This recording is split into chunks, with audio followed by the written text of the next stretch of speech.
June 22, 1941. Hitler unleashes Operation Barbarossa, the largest invasion in history. The target? The Soviet Union, a vast land of grain, oil, industry, and millions of people, all meant to serve the ambitions of the Third Reich. The Wehrmacht crossed the border with nearly 4 million men. Thousands of tanks rolled eastward. The skies darkened under the wings of the Luftwaffe. Soviet defenses, caught by surprise, crumbled.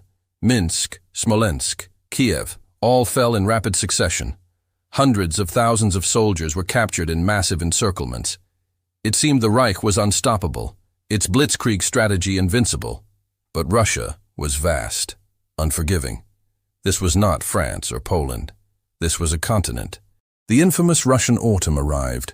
Roads, unpaved and primitive, turned into impassable rivers of mud, a phenomenon known as the Rasputitsa. Supply lines, already stretched to their breaking point across immense distances, bogged down.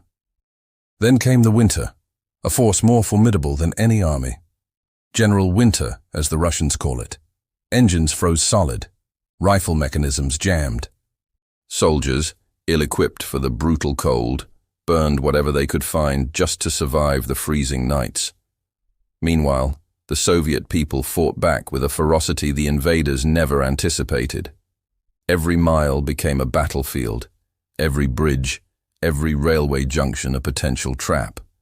From the deep forests and sprawling marshes, partisan fighters emerged, striking without warning. They conducted daring ambushes, tearing apart German convoys.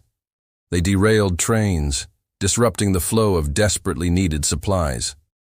The entire land became hostile territory. By November 1941, German spearheads reached the outer defenses of Moscow, less than 30 kilometers from the city center. The spires of the Kremlin were almost in sight. Yet, the city held. A combination of sheer exhaustion, the brutal winter, and hastily erected but formidable defensive lines brought the German advance to a grinding halt. They could not move forward. This was the genius of the Soviet strategy, trading space for time. While the Red Army bled for every inch of ground, a monumental effort was underway far to the east. Entire factories, workshops, and industries were dismantled, loaded onto trains, and moved beyond the Ural Mountains, safe from German bombers. There, in the heart of Siberia, they were reassembled and began churning out weapons of war. New armies were being trained, equipped, and prepared for the moment to strike back. The Soviet Union sacrificed vast territories, but it gained the one thing it needed most: time to mobilize its immense industrial and human potential.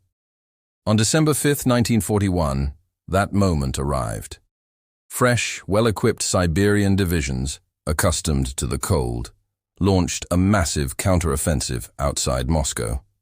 The shocked and frozen German forces were thrown back, in some places hundreds of kilometers. Leading the charge were the legendary T-34 tanks. They were a revelation, faster, more heavily armed, and better armored than anything the Germans had. Their sloped armor deflected shells that would have shattered other tanks. The T-34 was a game-changer. The Battle of Moscow marked the first major defeat for the Reich. It was a crucial turning point. The myth of German invincibility was shattered. The invasion could be resisted. The tide began to turn. In the hellish urban warfare of Stalingrad, German forces were encircled, starved, and ultimately destroyed in a catastrophic defeat that sent shockwaves through the Axis powers. At Kursk, in the summer of 1943, the largest tank battle in history raged across the steppes. Thousands of tanks clashed in a titanic struggle. Germany's last major offensive on the Eastern Front was shattered against the iron wall of Soviet defenses. From that point on, there was no stopping the Red Army. It advanced westward, a relentless, unyielding steamroller. By 1944, Soviet forces had pushed the invaders out of their territory and reached their pre-war western borders. They could have stopped there. Their homeland was liberated, but history and justice demanded more. A century earlier, after repelling Napoleon's invasion, Russian forces had marched all the way to Paris. Now, history echoed. Twice in a single generation, invaders had come from the west. Twice, Russia would carry the fight back to the enemy's heartland. They surged through Poland, Hungary, and the Balkans, liberating cities and systematically dismantling Nazi defenses.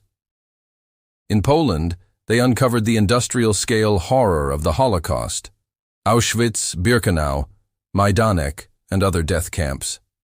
The soldiers who witnessed these atrocities firsthand were hardened by what they saw. Justice demanded retribution. They would not stop. April 1945. Berlin was encircled. The final battle began. Soviet artillery, thousands of guns strong, thundered relentlessly, turning the city to rubble. Tanks crushed street barricades. The fighting was street by street, house by house, in the ruins of the Reich's capital. On May 2nd, the city fell. Hitler was dead, having taken his own life in his bunker. The war in Europe was finally over. The cost was staggering. 27 million Soviet lives, soldiers and civilians. Cities lay in ruins. Entire generations of families were shattered. The Eastern Front was not a tale of glory.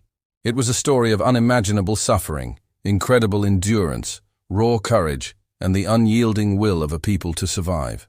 From the desperate defense of 1941 to the final assault on Berlin in 1945, the Soviet people endured fire, ice, mud, and ambush. From this crucible of war, the Soviet Union rose as a global superpower. Most nations could not have survived such devastating losses. Few could have emerged stronger. Today, Russia remembers.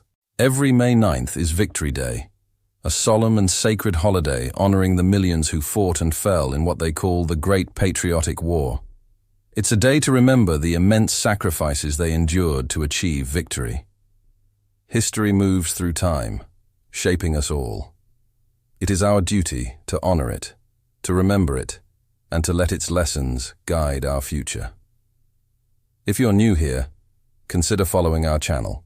Together, we can step into the past and witness history come alive. Thank you for watching.